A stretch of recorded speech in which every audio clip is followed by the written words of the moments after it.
Let me just. Hi everyone, so we will be presenting on osteoporosis.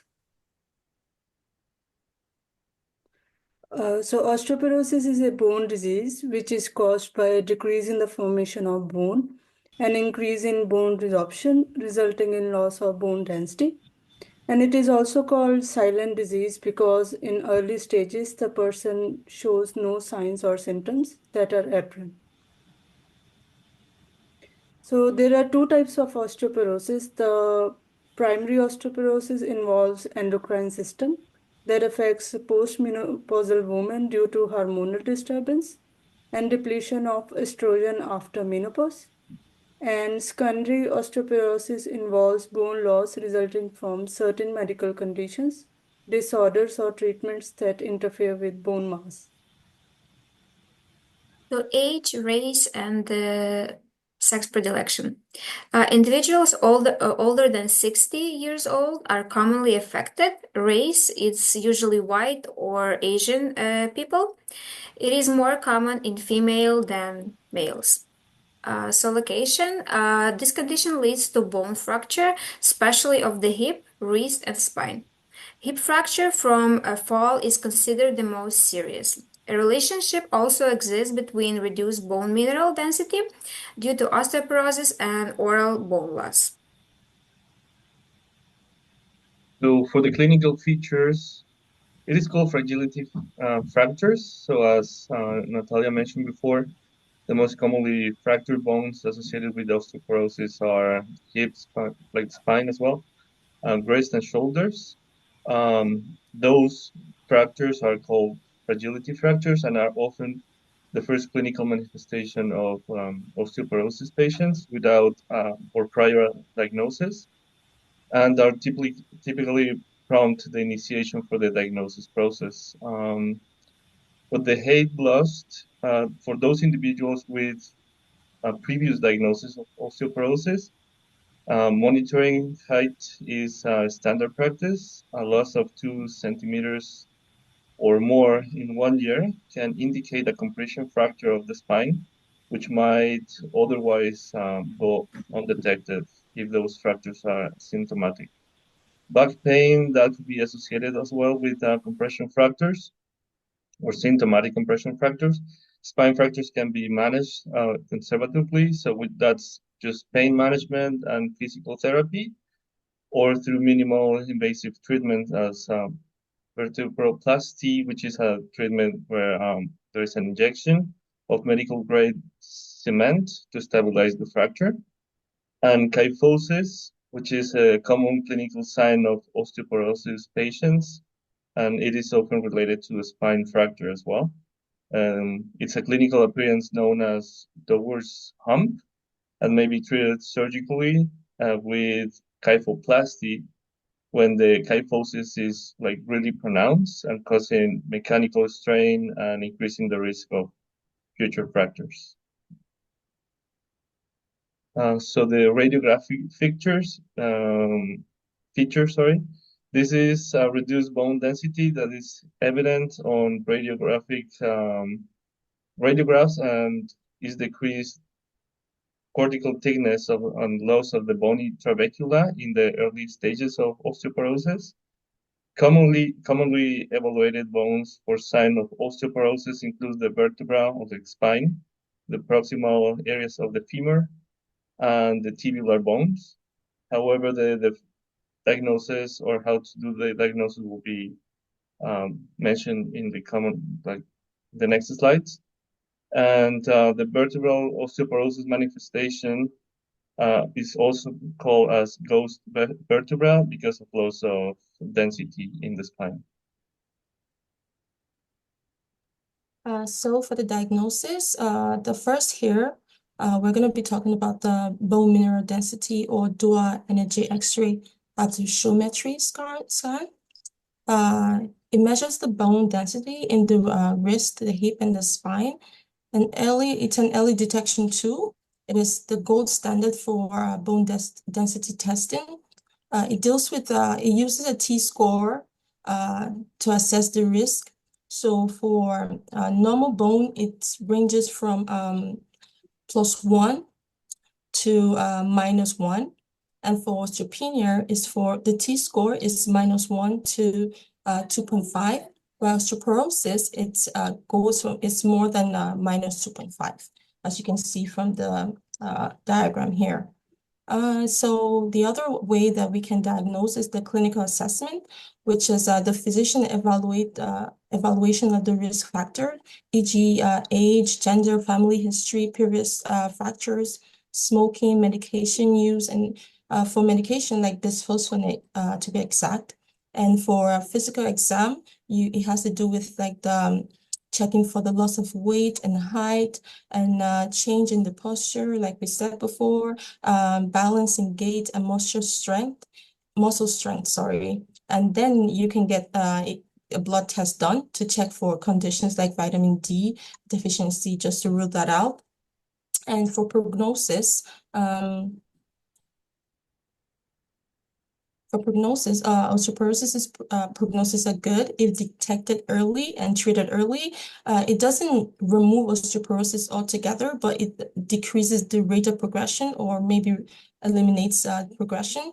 If left untreated, it can lead to chronic pain and possible fractures resulting from weakening of the osteoporotic bone, leading to the inability to walk independently, which occurs in about half of the people following hip fractures.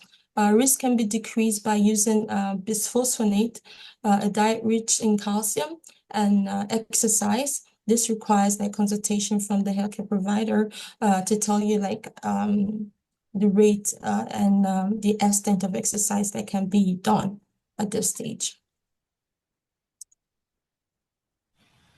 The oral manifestations. So osteoporosis contributes to alveolar bone loss and a higher risk of periodontal disease, especially in osteoporotic women who may experience tooth and attachment loss, leading to edentulism. Indicates of low bone density in the mouth includes lost teeth, receding gums, and ill-fitting dentures. Anti-resorptive medications like bisphosphonates, denosumab, and romosozumab used for osteoporosis can lead to medication-related osteonecrosis of jaw, which is called MEROJ, particularly with injectable forms like pamidronate and zoledronic acid. Early MEROJ is often asymptomatic, but as it progresses, it may cause pain, infection, and in advanced cases, extraoral fistulas, as you can see in the image here. The treatment, osteoporosis treatment focuses on controlling pain, slowing of halting bone loss, preventing fractures, and reducing fall risk. Key management strategies include fracture risk assessment, evaluation risk to guide prevention and treatment, fracture prevention, that is ensuring adequate calcium and vitamin D intake, maintaining a healthy diet, avoiding tobacco and alcohol, and engaging in weight bearing exercise. Medications prescribed to strengthen bone after diagnosis via bone density studies or post fracture with consideration for potential side effects like osteonecrosis of the jaw. Surgical options are rarely used but may be considered for minor vertebral fractures. So, treatment effectiveness is often limited by inadequate follow up and non compliance with prescribed therapies.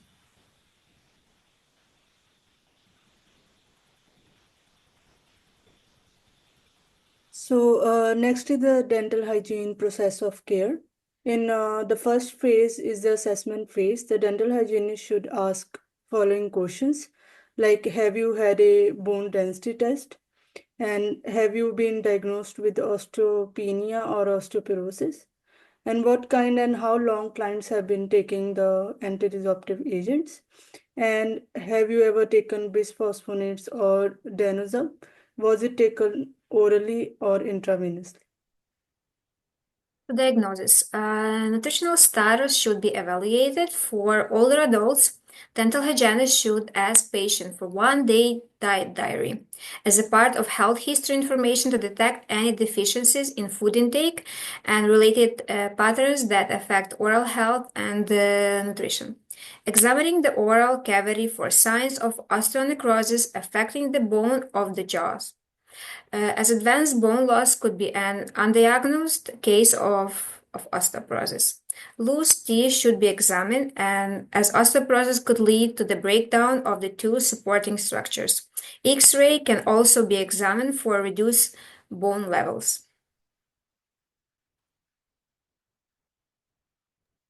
So for the planning stage, so collaborative treatment planning, so that's important.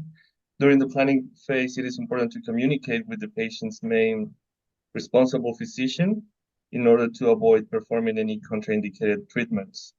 According to CDHO, if the patient is under medical care for osteoporosis and there are no oral manifestations or complications, and is not taking any anti-resorptive bone drug, there is no need for a medical clearance, and the non-invasive and invasive procedures are not contraindicated. On the contrary, if the patient is taking bisphosphonates or any other anti-resorptive bone drug, medical clearance is required, and the invasive procedures are contraindicated, resulting or requiring modifications to the care plan. Short morning appointments are recommended, especially for older adults, to ensure comfort and manage the energy levels.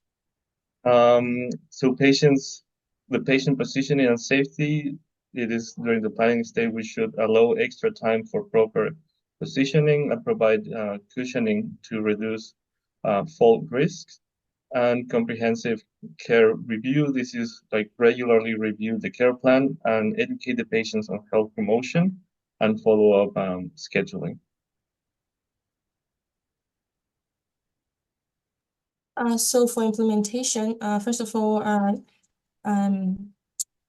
we have to do the dental professional should monitor for jaw necrosis from time to time with every appointment, especially in patients on bisphosphonate. Educate patients on proper oral hygiene. So educate and re-educate at each dental visit. Calcium and vitamin D intake and the importance of physical activity to maintain the bone health.